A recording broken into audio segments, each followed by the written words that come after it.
Welcome back everyone. आज हम basically सीखेंगे कि अपनी जो गिटहब क्लासरूम हमने बनाई है इसके अंदर ऑटो ग्रेडर कैसे सेटअप करें। हम एक बेसिक पाइथन फाइल बनाएंगे जिसके अंदर हम ऑटो ग्रेडर सेटअप करेंगे ताकि जब भी स्टूडेंट अपना असाइनमेंट सबमिट करे वो ऑटोमेटिकली ग्रेड हो जाए, आपको मेहनत ना करनी पड़े। और ये बहुत अच्छा फीचर है जो आपको गिटहब क्लासरूम में मिलता है और गिटहब गूगल क्लासरूम में नहीं मिलता है। Right, so let's actually get started. So basically हमने ऑर्गेनाइजेशन बनाई थी यूट्यूब हाइफन 1 2 3 4, राइट। और हम उस वाली ऑर्गेनाइजेशन पर जाएंगे, राइट। और सबसे पहले एक रिपोजिटरी बनाएंगे। ठीक है, सबसे पहले रिपोजिटरी बनानी है जो आपका स्टार्टर कोड होगा जो कि आप स्टूडेंट्स को देने वाले होंगे। तो आपने क्या करना है कि न्यू रिपोजिटरी पर जाना है and let's actually go ahead with Python, let's say starter and let's say auto grader. ठीक है, ये आपने अपनी रिपोजिटरी बना देनी है। ठीक है। और फिर इसके आपको बाकी सारे सारे जो ऑप्शन है वो डिफ़ॉल्ट रखने हैं and then you will just click create repository. ठीक है। अब क्या होगा कि आपको सबसे पहले एक पाइथन की फाइल दे देनी है जो बच्चों को फिल अप करनी है, राइट। जैसे आपने देखा होगा स्टैनफोर्ड क्या करता है, वो पूरा कोड लिखने नहीं देता बच्चों को। सिर्फ वो क्या करता है, जो कोड पोर्शन वो चेक करना चाहते हैं बच्चों का सिर्फ वही उन्हें फिलअप करने के लिए देते हैं, बाकी उन्हें एक स्टार्टर कोड दे देते हैं ताकि चेकिंग आसानी से हो सके, राइट।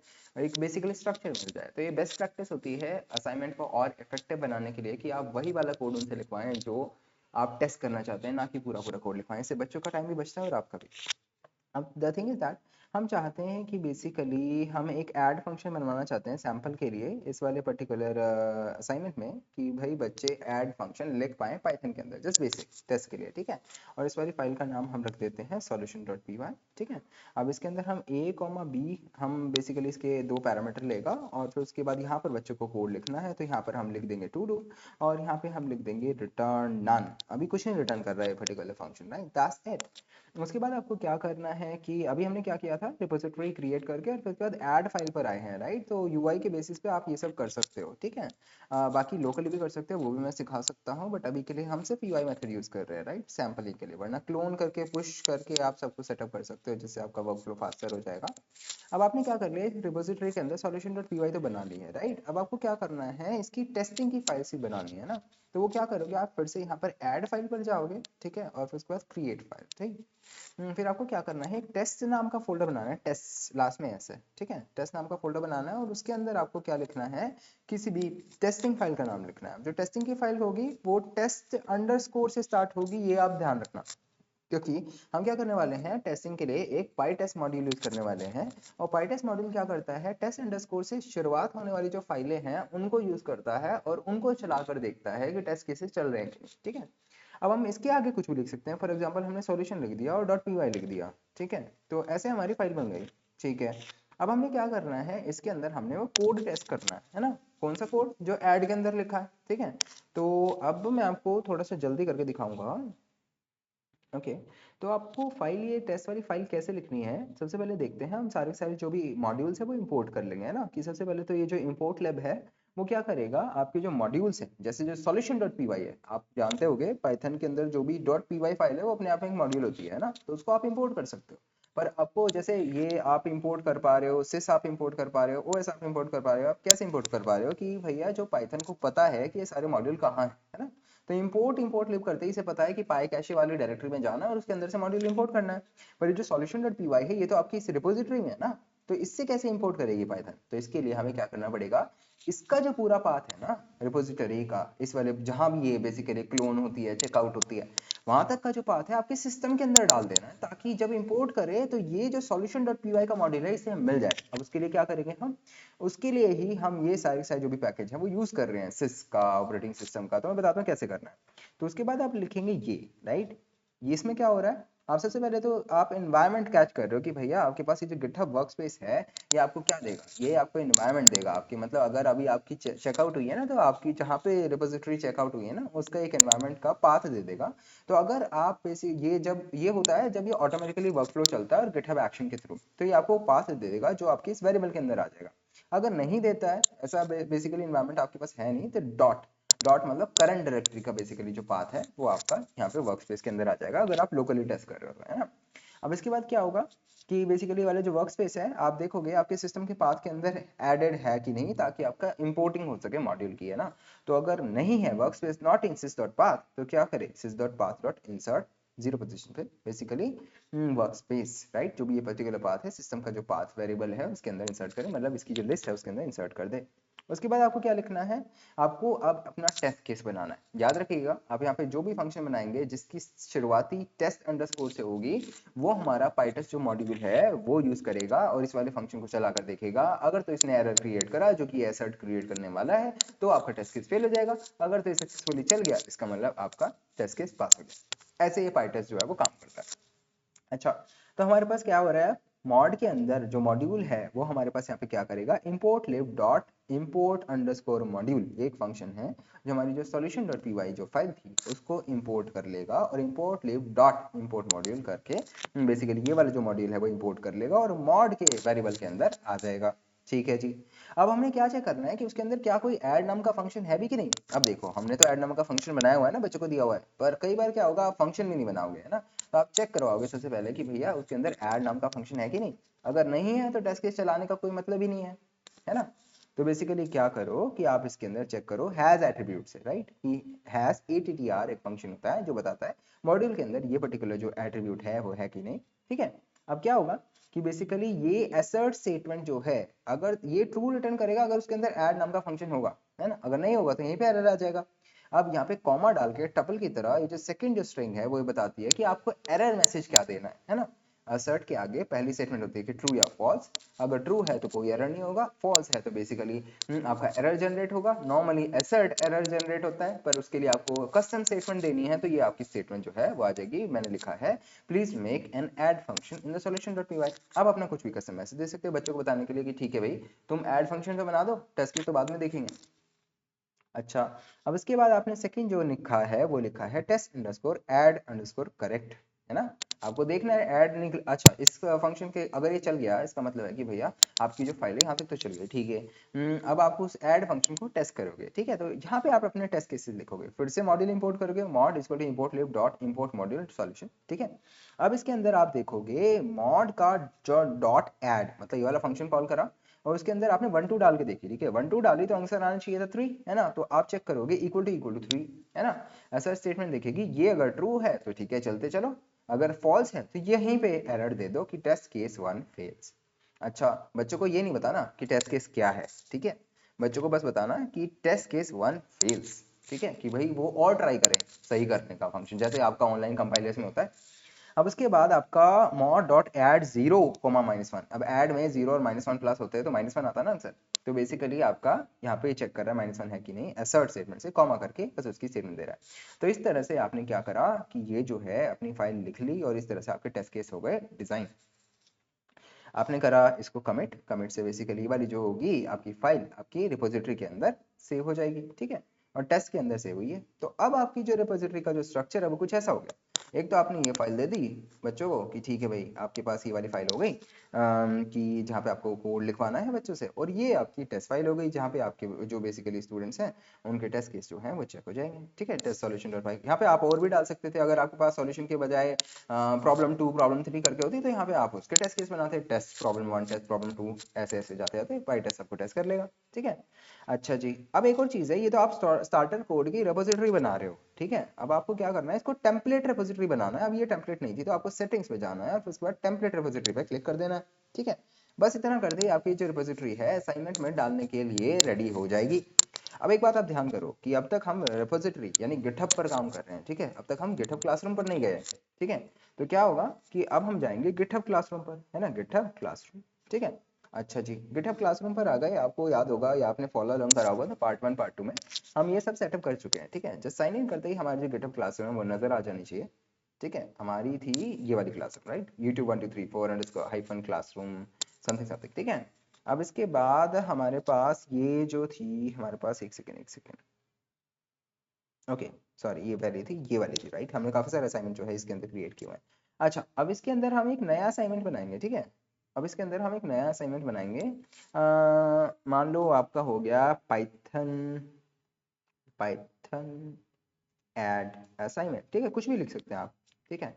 अच्छा जी, डेडलाइन सेट कर सकते हो आप इसकी कि कितने डेडलाइन तक आपके बच्चे जो है वो सबमिट कर पाएंगे, तो फॉर एग्जांपल मैं सेट कर देता हूँ 1 तारीख नवंबर की, ठीक है, और समथिंग समथिंग, ठीक है, ये सेट हो जाएगी। अब इसके बाद भी असाइनमेंट सबमिट कर पाएंगे क्या बच्चे, राइट, या ये कट ऑफ डेट है तो आप इसको क्लिक कर सकते हैं अगर इसके बाद में सबमिट कराना तो, वरना बाद में वो डिले दिखा देगा, ठीक है। और बेसिकली कट ऑफ डेट के बाद वो लूज एक्सेस भी हो जाएगा बच्चे का, कि बेसिकली उसकी रिपोजिटरी आपके पास आ जाएगी, वो कुछ नहीं कर पाएगा उसके अंदर, ठीक है। अच्छा, अब उसके बाद इंडिविजुअल असाइनमेंट है, ग्रुप असाइनमेंट। इंडिविजुअल मतलब हर एक बच्चा अपना अपना करके देगा, ग्रुप मतलब आप वो ग्रुप बना पाएगा। अच्छा, दिखा देता हूँ। ग्रुप असाइनमेंट में क्या होगा कि बेसिकली आपके पास जो बच्चे हैं उनकी जो बेसिकली टीम है, राइट, टीमें जो हैं उनके मैक्सिमम नंबर ऑफ जो पर्सन हैं वो आप बता सकते हो, है ना। यहाँ पे अगर मैक्सिमम नंबर पर्सन जैसे मान लो 4 है ना, तो 4 बच्चे आपके एक पर्टिकुलर टीम के अंदर आ पाएंगे। एक बात ध्यान रखने की ये है कि बेसिकली आपके एक जो बच्चा है अगर एक टीम के अंदर आ गया तो दूसरे के अंदर नहीं आ पाएगा, उसको उसको बस एक ही टीम के अंदर रहना पड़ेगा, राइट। और ऐसे ही 4 करके आपके ग्रुप बन जाएंगे, ठीक है। बट अभी के लिए हम इंडिविजुअल असाइनमेंट बना लेते हैं। अच्छा, और एक और ऑप्शन आता है बच्चों के पास कि वो नई टीम क्रिएट करना चाहते हैं या एग्जिस्टिंग किसी टीम में जुड़ना चाहते हैं, तो ये बच्चों को दिखता है असाइनमेंट ज्वाइन करते वक्त, ठीक है। अच्छा जी, आप ऑलरेडी देख चुके हो पार्ट 1 और पार्ट 2 में कि बेसिकली बच्चे असाइनमेंट में कनेक्ट कैसे करते हैं। हम लिंक शेयर करते हैं, है ना, बच्चों के साथ, तो वो असाइनमेंट को एकदम लिंक जैसे क्लिक करते हैं तो उनके गिटहब हैंडल के थ्रू हमारे वो क्लासरूम से जुड़ जाते हैं। अगर नहीं जुड़े होते हैं तो, अगर ऑलरेडी जुड़े होते हैं, पहले ये असाइनमेंट कुछ कर चुके होते हैं, तो बस वो इस वाले असाइनमेंट को ज्वाइन कर लेते हैं, ठीक है, और उनकी रिपोजिटरी की कॉपी बन जाती है। अब कंटिन्यू करेंगे तो हमारा ये स्टार्टर कोड पूछेगा, है ना, कि स्टार्टर कोड। अभी आपको पता है कि हमने पाइथन कुछ करके बनाया था, राइट। या हम देखते हैं यूट्यूब हाइफन 1234, है ना, यही हमारी रिपोजिटरी है। तो इसके अंदर हमारे पास ये रहा ना, पाइथन स्टार्टर ऑटोग्रेड, तो इसको हम सेलेक्ट कर लेंगे। मतलब ये वाली जो रिपोजिटरी है वो ये यूज करेगा, राइट, बच्चों के लिए कॉपी बनाने के लिए। पता है इसके अंदर कैसा सिस्टम होता है कि हम एक रिपोजिटरी बनाते हैं और उसकी कॉपीज जो होती हैं वो बच्चों के पास बन जाती हैं, उनके नाम आगे आगे अपेंड करके, है ना। तो बेसिकली प्राइवेट हो गई, ठीक है, प्राइवेट रहेगी रिपोजिटरी कि भाई एक बच्चे को दूसरे बच्चे की रिपोजिटरी ना दिखे और दूसरी दुनिया मतलब दुनिया में किसी और को भी ना दिखे, ठीक है। सपोर्टेड एडिटर में आप वीएस कोड लिख सकते हैं, ठीक है, कि बेसिकली वीएस कोड के साथ इसकी फाइलें वगैरह एडिट कर पाए बच्चे। अब कंटिन्यू करते हैं। अब इंपॉर्टेंट बात आती है ना, ग्रेडिंग, ग्रेडिंग की बात आती है ना। तो अब बेसिकली आप देख पा रहे हैं गिटहब प्रीसेट्स यूज कर सकते हैं या फिर कस्टम YAML फाइल यूज कर सकते हैं। कस्टम YAML जो फाइल है, YAML फाइल है, उसके अंदर आपका पूरा फ्लो लिखता है कि आपकी जो टेस्टिंग चलेगी वो कैसे चलेगी, ठीक है। आप देख सकते हैं यहाँ पे कब चले, पुश करने पे चले, बच्चों के पुश करने पे चले, है ना। परमिशन से सारी चाहिए हो इस वाले पर्टिकुलर जॉब को जो हम यहाँ पे एक्शंस के थ्रू चला रहे हैं, राइट। यहाँ पे कहाँ कहीं ये बेसिकली चेकआउट करा रहा है, मतलब ये जो बेसिकली स्टूडेंट की रिपोजिटरी है उसको क्लोन कर रहा है अपने सर्वर के सिस्टम पे, ठीक है। अच्छा, फिर उसके बाद रिपोर्टिंग वगैरह कर रहा है, स्टेप्स फॉलो कर रहा है कि क्या क्या चलाना है, ठीक है। तो ये बेसिकली हो गया कस्टम काम। अगर कोई कस्टम कोड आपको चेक कराना है, कस्टम ऐप चेक करानी है, ठीक है, वरना गिटहब के प्रीसेट्स है जो आपकी लाइफ आसान बना देते हैं। फॉर एग्जांपल आप पाइथन सेलेक्ट करें, ठीक है, इसके अंदर पाइटेस्ट बाय डिफॉल्ट आएगा, राइट। आप इसका कुछ भी नाम रख सकते हैं कि basically add module, add check, right, something कुछ भी। अब इसके बाद यहाँ पर आप स्टार्ट कमांड लिख सकते हैं। वैसे तो इसके अंदर बाय डिफॉल्ट जो है पाइटेस्ट इंस्टॉल हो जाएगा, पर आप लिख सकते हैं इंस्टॉल पाइटेस्ट, और बाकी जो मॉड्यूल है वो आप ऑल्सो इंस्टॉल करा सकते हैं यहाँ पर आगे आगे स्पेस देकर, जो कि बेसिकली पहले ही इंस्टॉल होने चाहिए आपके solution.py को चेक करने से, राइट। पॉइंट्स कितने देने हैं वो आप मेंशन कर सकते हैं, कितने जो बेसिकली अलाउड हैं, कि बेसिकली आपको मतलब कितना टाइम जो बेसिकली अलाउ करना है बच्चों के इस कोड को रन करने के लिए, वो टाइम आउट भी आप दे सकते हैं। यहाँ पे 10 का मतलब है 10 मिनट्स। अच्छा, बेसिकली कैंसिल हो गया, कोई बात नहीं। तो बेसिकली 10 का मतलब होता है भाई 10 मिनट्स, ठीक है, कि बेसिकली आपके पास 10 मिनट देना है, राइट, बच्चों को। और बाकी सब आप डिफॉल्ट पर छोड़ देंगे, ठीक है। अब क्या होता है, ये बिहाइंड द सीन्स ना, ये जो पाइटेस्ट का जो मॉड्यूल है ना, वो पाइटेस्ट -q कमांड चलाता है, ठीक है।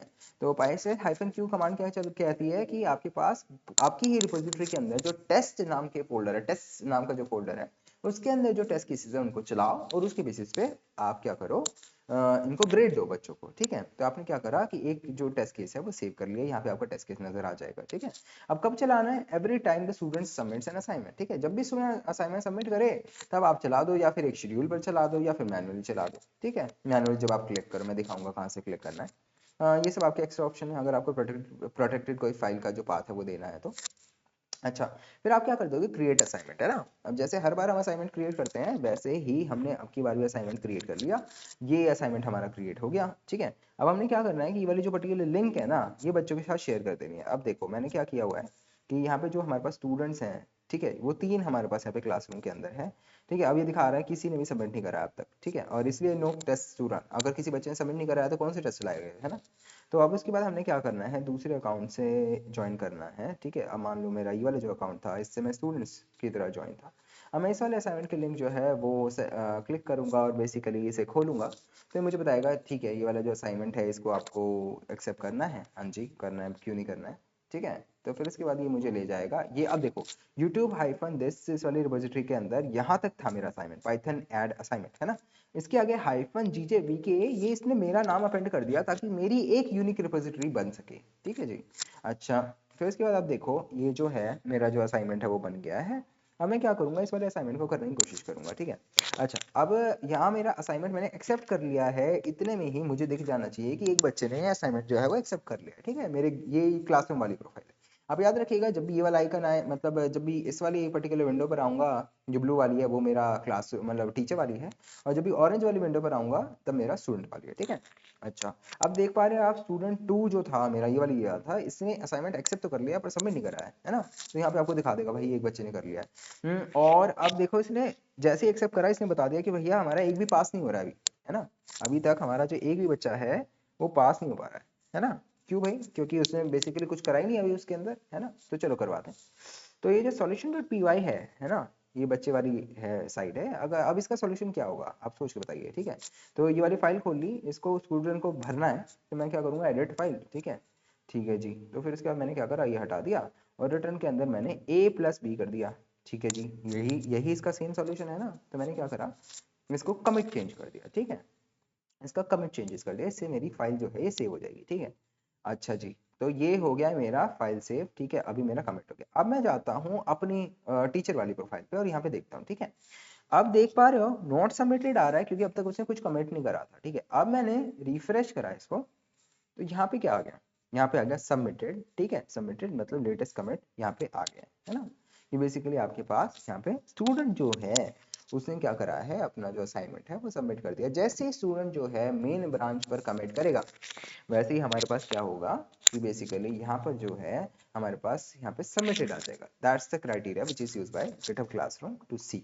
अब आप देख पा रहे हो अभी यहाँ पर क्या था, 0/1 पास था, पर अब इसने क्या करा है, खुद ही नंबर दे दिए हैं इस बच्चे को। देख पा रहे हो आप, इसने खुद ही नंबर दे दिए हैं बच्चे को 10/10, क्योंकि उस बच्चे ने कर दिया है सही। ठीक है, क्योंकि उस बच्चे ने कर दिया है सही, तो इसने खुद ही चेकिंग कर ली है उस बच्चे के असाइनमेंट की और खुद ही नंबर भी दे दिए हैं। आपको कुछ करना भी नहीं पड़ा इसने, और ये भी बता दिया है कि भैया हमारे पास पास कितने हुए हैं। टोटल बच्चे थे एक जिसने एक्सेप्ट करा था, और टोटल जो पास हो गए हैं बच्चे वो हो गए हैं एक। तो इस तरह से आपके पास ये जो ऑटोमेटिक वर्कफ्लो है वो गिटहब क्लासरूम का वो चलता है। अब मान लो बच्चा दोबारा से कुछ गलती करता है, बच्चे को ठीक है कुछ एडिटिंग वगैरह करी, तो क्या ये जो एक बार पास हो गया है वो फेल होगा। अगर मैं मान लो बच्चा a-b कर लेता है ना, फिर उसके बाद कमिट चेंजेस करता, तो क्या ये जो चेंजेस है ये गिटहब क्लासरूम पर दिखते या वो दोबारा से चेकिंग करता। आइए चेक करते हैं। तो अब हम क्या करते हैं, यहाँ पर आए, है ना। तो फिर उसके बाद यहाँ पर आए, अब तक तो देखो कुछ दिखा नहीं रहा, रिफ्रेश करना पड़ता है, रियल टाइम नहीं है। ठीक है, अब उसके बाद अभी दिखा रहा है ये लेटेस्ट कमिट जस्ट नाउ, है ना। अब देखो अभी तो ये 1/1 पास दिखा रहा है ना, इसे चलने में थोड़ा सा टाइम लगता है क्योंकि बिहाइंड द सीन्स सर्वर पर एलोकेट करता है फिर उसके बाद चलाता है ना। अगर आप थोड़ा सा समय जस्ट यहाँ पर इंतजार करेंगे और फिर उसके बाद देखेंगे, तो आपको जो चेंजेस है वो नजर आने चाहिए। क्योंकि a-b है, वो a बेसिकली आपका जो टेस्ट रिजल्ट है वो एक्सपेक्टेड रिटर्न नहीं करेगा, राइट। क्योंकि ऐड जो होगा वो a+b है और a-b जो है रिजल्ट अलग रिटर्न करेगा। जैसे एक सेकेंड, आई थिंक कमेंट हुआ था। हाँ, अब आप देख पा रहे हैं वो जो बिहाइंड द सीन्स जो चेकर था वो चल गया है। ठीक है, और अब इसने क्या कर दिया है, इसे 5 नंबर दे दिए। अब ऐसे 5 नंबर क्यों दे दिए, क्योंकि बच्चे ने क्या करा है, सबसे पहला जो टेस्ट केस था अगर आपको याद होगा, है ना, सबसे पहला जो टेस्ट केस था आपको याद होगा वो हमने क्या लिखा था, मैं आपको दिखाता हूँ, है ना। वहाँ पे 2 पर्टिकुलर टेस्ट केस बनाए थे, है ना, हमने 2 पर्टिकुलर टेस्ट केस बनाए थे इस टेस्ट वाली पर्टिकुलर फाइल के अंदर, है ना। कि भाई सबसे पहला जो था वो तो था कि ऐड है कि नहीं उसके अंदर। हाँ जी, ऐड तो बच्चे के में है ही क्योंकि हमने दे रखा था। और दूसरा जो था कि ये जो टेस्ट केसेस है वो पास होते हैं कि नहीं, है ना। हर एक का अलग फंक्शन भी बना सकते हो आप, है ना।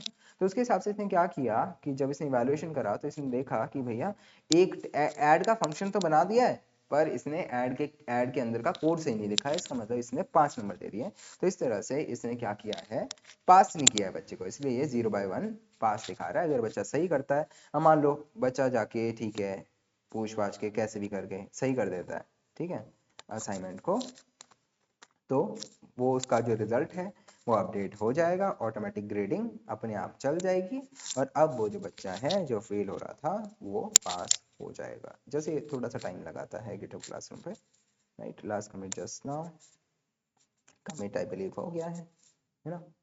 तो ये थोड़ा सा टाइम लगाएगा जैसे पिछली बार लगाया था पीछे पीछे चलने के लिए, क्योंकि वो इस वक्त चेक करने की कोशिश कर रहा है ना। अभी वो क्या कर रहा होगा, गिटहब का वर्क स्पेस लोड कर रहा होगा, है ना, और ये वाले मॉड्यूल को इंपोर्ट वगैरह कर रहा होगा। फिर उसके बाद एक और भी तो काम करना होता है, और उसको भी तो बिहाइंड द सीन्स कमेंट वगैरह करना होता है, तो फिर वो वही सारे काम करता है। हाँ जी हो गया, ठीक है, 1 बाय 1 पास, 10/10 नंबर दे दिए, और आपको कुछ करना नहीं पड़ा, खुद ही टेस्टिंग हो गई।